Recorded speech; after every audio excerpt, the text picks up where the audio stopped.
مرحبا بكم في برنامج السلقلقي تحت المجهر. كل يوم يبتدع السلقلقي ياسر الخبيث بدعة جديدة وينسبها إلى الإسلام، واليوم معنا بدعة وهي بدعة الأسد. سمعتم بها من قبل. يزعمون أن الحسين رضي الله عنه حينما استشهد في قرب وبلاء في كربلاء أتى أسد بذيل وأخذ يتمرغ في دماء الحسين وفي التراب ويبكي على الحسين، فمن أجل ذلك يقومون باللعب، يأتون بأسد ويلقونه في الرمال.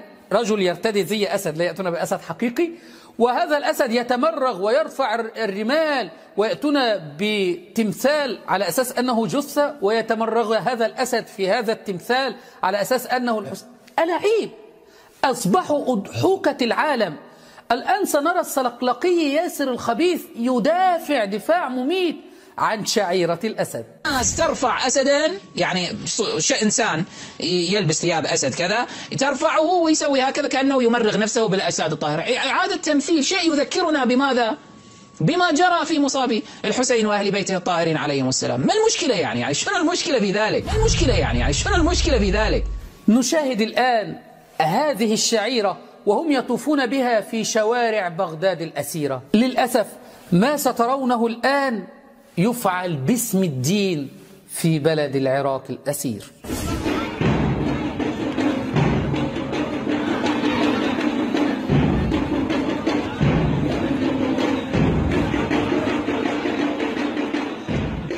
ويزعمون أن من يعظم هذه الشعيرة فإنه يعظم الإسلام لأنها من شعائر الإسلام. نرى الآن الأسد وهو يتمرغ في التراب ويرفع التراب، مناظر يعني أطفال تلعب فقط، يجعلون هذا من الدين، وكما رأيتم السلقلقي يدافع عن هذا الأمر.